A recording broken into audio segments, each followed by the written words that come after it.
دا حدیث حضرت جابر نمیږي، دا راوی دی روایت کوي، حدیث د مسلم شریف دی. د دې مقصد د دې حدیث شریف مین دا دی چې د الله تعالی د ذات څخه د رحمت امید انسان ساتي. د هغه ذات ډېر لوی او د فضل او د کرم والا دی، د هغه د ډېر لوی احسان کوونکی پر بندګانو پر خپل مخلوق دی. علما لیکي چې د اخروي سعادت علامت دا دی د آخرت په باره کې چې انسان د ژوند په پوره موجوده حصه کې به پر ده باندې د الله خوف غالبه وي، د الله ویره بیرېدل به پر غالبه وي چې دی جوړ وي،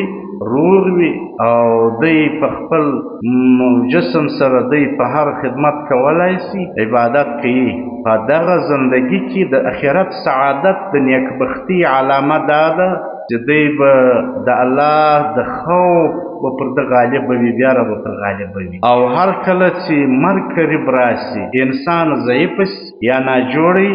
یا قریب المرګ څخه ورسېږي، د دغه سړي به بیا د رحمت او د الله تعالی د بخشش امید به پر غالب پر ده باندې به دا غالبه وي. پس جوړ وي هغه به دی وي، خوف به پر غالبه وي. او چې ضعیفه سي یا مرګ ته ژوندي سي یا عمر په تیر سي، بیا به زیات د الله تعالی د بخشش او د رحمت امیدوار وي. دا دواړه چې د ایمان یو نښې نښانې دي. خدا ناخسته که په انسان کې بیره نه وي کسره، هم خطرناکه خبره ده د کفر ده، او که دی وي چې امید یې نه وي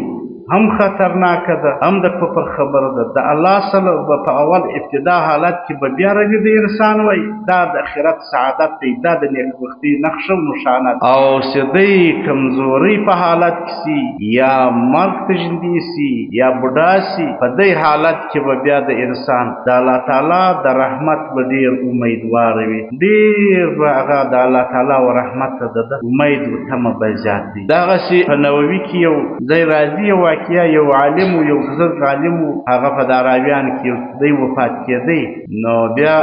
د هغه لور و ډېر به ژړل، بیا ده ورته وویل ستا څه خیال دی، ستا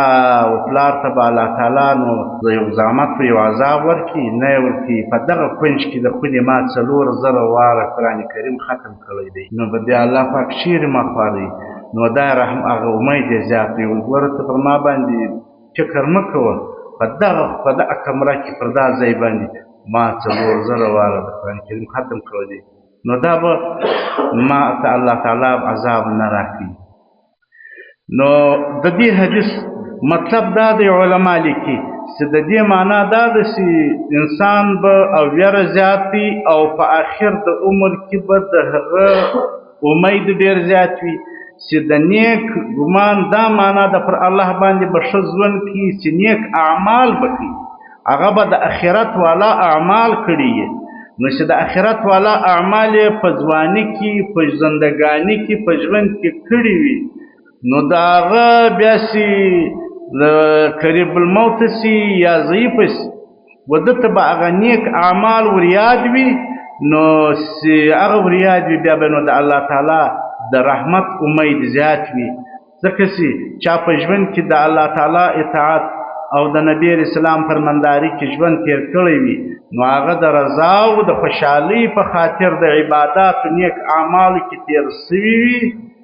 نو په دا وجه باندې به نیک ګمان قائم وي، نیک ګمان به لري پر الله تعالی باندې، د ښه ګمان ښه ژوند به لري. او د دې برخلاف چې چا د ژوند تیر کړی وي، خدا ناخواسته لړلی تېره سوې وي زندګي، نو بیا هغه د مرګ په وخت چې دی ژوندي سي یا سپینږیری سي یا دی چې هغه ناجوړه سي، بیا هغه د تېره سوې زمانه کې نیک اعمال و سترګو ته نه درېږي، خراب اعمال یې په یاد ورځي، نو په دا وجه باندې هغه بد ګمانې وي چې ما سره به دی سزا راکول سي یا به عذاب راکول سي. په دغه وجه نو د دې روایت خلاصه دا ده، حضرت جابر وایي ما د رسول پاک صلی الله علیه وسلم څخه واورېدل د مرګ 3 ورځې تر مخه، 3 ورځې د مرګ تر مخه، ویلې ولې یو څوک دې نه وفات کېږي مګر الا وهو یحسن الظن بالله، د الله تعالی سره به ته ډېر ښه ګمان به کوې چې الله زموږ خالق دی، الله زموږ مالک دی، الله پیدا کولو والا دی، الله رحم کولو والا دی، پر موږ باندې به رحم وکړي، ښه ژوند به کوئ. وعن جابر قال سمعت رسول الله صلى الله عليه وسلم ما واوریدل د پیغمبر علیه السلام څخه قبل موته بثلاث ایام، 3 شپې د مرګ تر مخه، د هغه د مرګ د وفات تر مخه ما واورېدل. یقول پیغمبر علیه السلام ویل لا یموتن، نه دي وفات کېږي احدکم یو په تۍ کې دې نه مړ کېږي الا وهو یحسن الظن بالله، د الله تعالی سره به د ډېر ښې نیکو معاملې هغه فیصله لري، او چې الله پاک ما سره احسان کوي انشاءالله.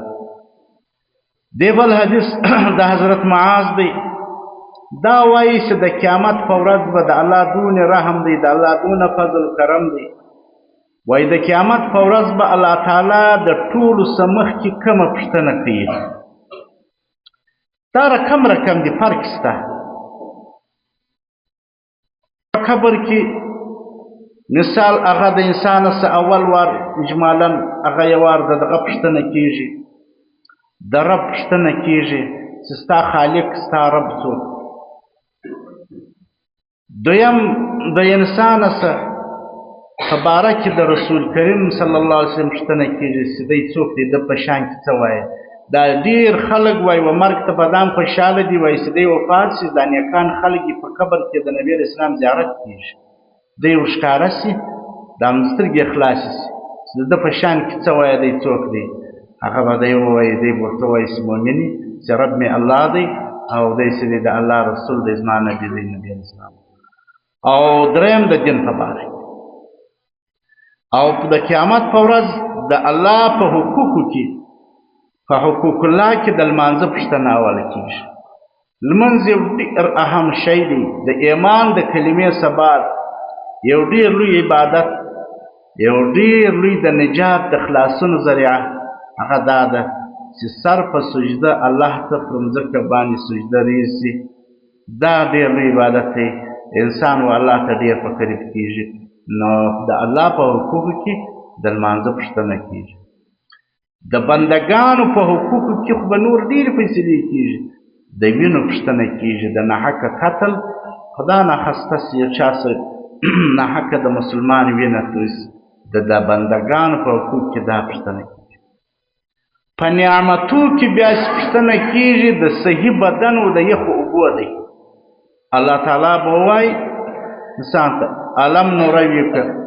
الم نصح جسمک و نرویک بالماء البارد، ما تا ته صحت نه و درکړی، ته ما روغ رمټ نه وې ساتلی، او تا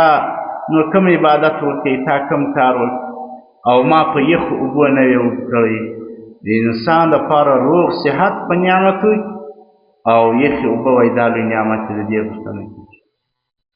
او په نورو عامو پوښتنو کې به بیا دا حدیث دی، معاذ ابن جبل دی، هغه وایي چې نبی کریم صلی الله علیه وسلم وفرمایل زه وتی ته نه در وښیم دغه شی چې اول الله تعالی مؤمنان ته د قیامت په ورځ څه وایي. اول چې بیا مؤمنان وایي الله تعالی ته هغه زه نه در وښیم. صحابه کرام ویل یا رسول الله ضرور ورته راوښیې، الله کومه پوښتنه ځینې کوي او مؤمنان څه ورته وایي. نو نبی اسلام ورته الله تعالی او مؤمنان ته وایي وایي ته زما ملاقات خوښ و که نه و، ته زما ملاقات غوښتې. مؤمنان به ټول ورته وایي چې و یا ربنا خذ، موږ بېشکه ستا ملاقات، ستا لقا، ستا دیدار موږ ارزو، موږ غوښته تمنا مو. الله پاک به وایي چې ولې؟ وایي د دې پورې دا حدیث راغلی دی ګوره چې د انسان به امید وي. وایي دا بندګان به ورته ووایي په دا وجه باندې یا الله زموږ امید وي ستا د عفي او د مغفرت، چې ته به موږ وبخښې، ته به موږ ته معافي وکړې، ته به موږ ته بخښنه وکړې. الله پاک ورته ووایي بس ما ته مغفرت کړی دی، ما ته بخښلی یاست. دا ګوره چې خوشقسمته انسان وي،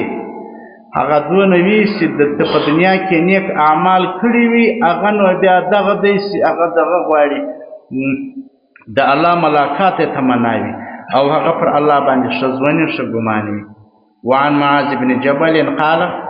قال رسول الله صلى الله عليه وسلم ان شئتم کستی خوش انبأتوکم زبتی خبر درکم ما اول ما یقول الله للمؤمنین چې اول الله تعالی مؤمنان ته کوم خبره کوي یوم القیامت او زه دروښیم ما اول ما یقولون چې دوی وایي له الله تعالی ته وایي قلنا نعم یا رسول الله د الله نبي ته راوښیه قال نبي کریم صلی الله علیه وسلم ان الله يقول للمؤمنين الله بوتوي هل احببتم لقائي تزما ملاقات محبوب وي خوش وي تيدون نیک اعمال کړي وي تيدون واس مثال ما ملاقات مغشتي فيقولون نعم مؤمنان بوتوي سو بشك يا ربنا فيقول الله تعالى ورتوي لما ولي سوا جوست زما محبت او زما ملاقات غشتي فيقولون بندگان ته رجونا عفوك ومغفرتك مرستا عفو ستا بخشن ستا مغفرت امیدوارو فيقول قد وجبت لكم مغفرتي الله پاک توي ستی دون نیک اعمال کړیو ستی زما ملاقات ارزو تمناو بس ما هم دغه عفو درته کړی ده لکه ستی چې ګمان وي ما هم دغه بخښلی وعن ابي هريره قال رسول الله صلى الله عليه وسلم اكثروا ذكر هازم اللذات الموت رواه الترمذي والنسائي وابن ماجه دا حدیث بیا ابو هريره راوی دی دا بیا دا مشتوای نبی پاک صلی الله علیه وسلم ستی مرګ مه هېروئ په کثرت سره یادوئ د دې څه وجه ده یو پیدا دا د انسان به غفلت پر دنه راځي غافله کېږي به نه او دویم دا دی چې د ده به انابت وي و توبې وفات هغه د الله پاک هغه خدایي به په نظر کې راشي او دی به بیا دی وي په نسایي کې بل روایت نور ټول یې ورسره زیات شوي دي فانه دا مرګ چې دی لا یذکر فی کثیرا الا قل له ولا فی قلیلا الا کسره دا مرګ چې ډېر انسان یادوي و ده ته به پریشاني نه وي په دې چې که ما لږ وي دا لږ هم و ده ته ډېروي فیصله مرګ شته نو خو دغه لږ لا ډېر او چې ډېر وي دا ډېر مال هم و ده ته لږوي وایي ډېر نو څه کوم ډېر هم راڅه پاتېږي دا که مال ډېر وي هم نه به پریشانه کېږي که یې لږ وي هم به نه پریشانه کېږي وایي ډېر ورلږوي لږ ورډېروي دا ډېر دی ورلږوي چې مثال دی وایي چې ډېر زه څه کوم خو که ډېر دی که لږ دی پاتېږي او که دا لږ دی دا لږ هم ورډېروي هغه وایي چې که لږ دی هم زه څه معلوم یم چې دا لږ لا تمام کړم که نو پیغمبر اسلام وفرمایل اکثرو ته ډېر یادوي ذکر حازم اللذات ذکر د هغه قاطع د لذاتو چې دا خوندونه ګرده ختموي دا لذات د دنیا ګرده ختم کوي دا خوندونه د دنیا وژني دا چیش دی الموت مرګ او دا د یو پیر په دغه کې راغلی دي وایي د انسان چې یو څوک یې ورته ګوري چې دا نو ښه سړی دی پیر دی وایي د دا پیر په شرایطو کې یو دا هم راغلی دی د دنیا د لذات څخه به دی لرې وي دا د دنیا خواهشات دا ډېرې موټران دا ډېرې ګاډیانې دا ډېرې ډوډیانې دا ډېرې پیسې دا ډېرې کیسې دا تماشې د داسې به هم دی لري د پیر یو شرط دا دی چې ښه پر شریعت برابر وي د دا ډېرو لذات څخه به دی هم لرې وي او بیا به نو هغه د خدای پاک هغه رحمت و هغه خدایي دغه د ده په سترګو کې په نظر کې راشي کتابو کې واقع راځي یو غل دی غل چې ډېر دی لوی ډاکو یو بین الاقوامي غل وی د باچاهانو کورو ته و محلو ته هم ورلوېدی نو دی یو وخت د یو باچا دربار له ورغلی ژندې چې هغه باچا و هغه خپلې کوروالا هغه خپلې مېرمنې خبرې سره کولې د لور په باره کې چې موږ خو باچایي هم ډېره ده پیسې مو هم ډېرې دي عزتونه و موټرانو آسانو دغه وخت کچېرې دا مو هم ډېر دي نو دی سړي ته به دا لور ورکوو دا باچا و دا خپلې کور والا مشوره کوله چې د الله والا انسان وي یو ډېر ښه سړی وي یو بزرګ وي یو د آخرت والا سړی دی دی سړي ته به دا دوستي کوو دا غل راغلی دی د غلا په نیت باندې دا غله بس دغه کار پرېښوی غلا یې کوله غلا یې پرېښوله دستي یې ګودړۍ واخیستې د ښاره ووتی یو خپله جونګړه یو دغه یې جوړه کړه یو جوپړه یې جوړه کړه په دې کې کښېنستی ذکر یې شروع کړئ لمنځونه یې شروع کړه دی بیا اوس دا لالچ یې واخیستی اول خو غل و اخر رښتیا و خدای پاک ته توبهګاره سو په دغه معنا باندې چې دلته به نو دغه نکاح دغه د باچا لور به ما ته په نکاح راسي بیا خو نو زه دوم باچا یم چې د باچا زوم سو بیا خو نو دوم باچا دی په بچي نو په دغه نیت باندې ذکر او اذکار شروع کړي شروع کړي توبهګاره سوی توبه یې وکړه هغه د رښتیاو پسې وزرګ سوی هغه د په اخلاص وی توبه یې وکړه پسې وزرګ سوی د رښتیاو وزرګ سوی باچا و دا کور والا اوس په دا مرکه پسې ځي پسې ګرځېدو راګرځېدو اخر یې په ملک پوښتنه وکړه دلته یو سړی دی ډېر ذاکر او الله والا ولي سړی ناست دی په یو جوپړۍ کې ناست دی په یو خپله جونګړه کې ناست دی په یو کوډل دوی چې ورغلو نو هغه ورته وویل هغه غله خلکو نو نه دی اوس بزرګ ځین جوړ سو هغه ورته وویل چې اوس زه دا مرکې تر دې مرکې تر دې کوزده تر دې دوستي زه تېر یم ما ته هغه د الله د خدایي په نظر کې راغله ما ته هغه په نظر کې اوس راغله ما د الله هغه لوی هغه رحمت هغه د الله ته نږدېکت هغه خوږوالی محسوس سو د الله تعالی هغه ذکر و اذکار ما ته محسوس ما ته مرګ رایاد سو ما ته د خدای پاک هغه خدایي په نظر کې راغله ما ولیدله زه اوس تر هر څه تېر یم داستی تر مرکه هم زه تېر یم هغه پاته نو هغه کې دونه خوند وي نو په دا وجه نبي علیه السلام وایي ته ذکر کوئ یاد کوئ دغه هاضم د لذاتو دغه مرګ یادوئ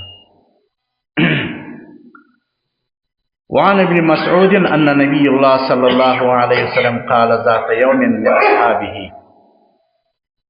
دا حدیث شریف دی دا حدیث شریف امام نووي یو لوی شارح دی هغه وایي دا حدیث دی باید چې ډېر علما او خلکو ته بیانوي او دا د خلک ډېر نظر پر ساتي عبدالله بن مسعود وایي نبي پاک صلی الله علیه ورځ وویل صحابه کرام ته ورته راځي سي زدا خبر ته کوم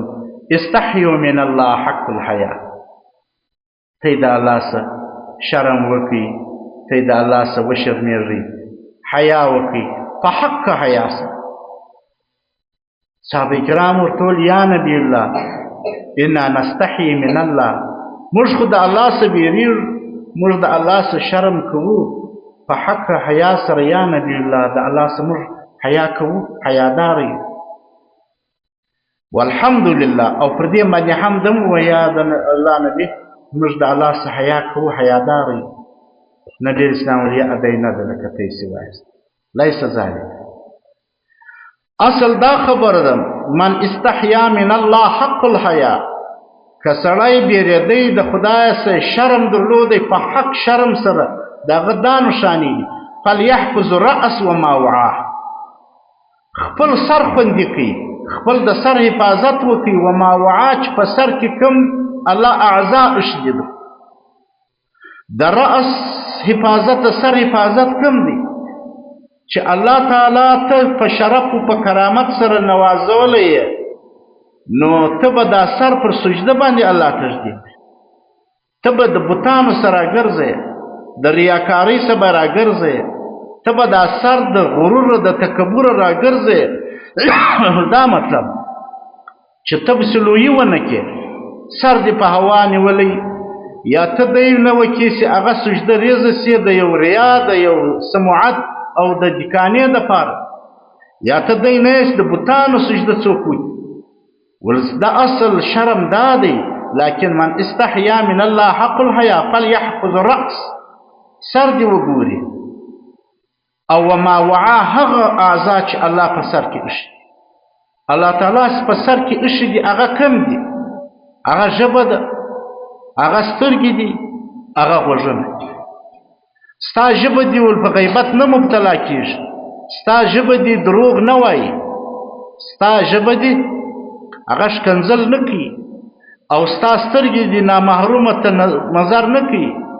ستا سترګې دې په قرآن نه ډکېږي، هغه ګوره چې هغه دې بیت الله ته ګوري، هغه دې د قرآن ته ګوري، هغه دې کتابو ته ګوري، هغه دې مور و پلار و مخ ته ګوري، هغه دې جایز شیان ته ګوري، هغه دې ولاره ته ګوري، هغه دې جایز مقصد ځن اخلي.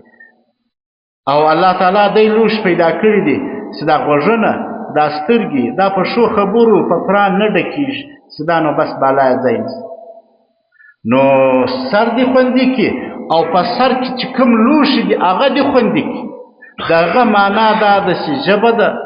سترګې دي، غوږونه دي.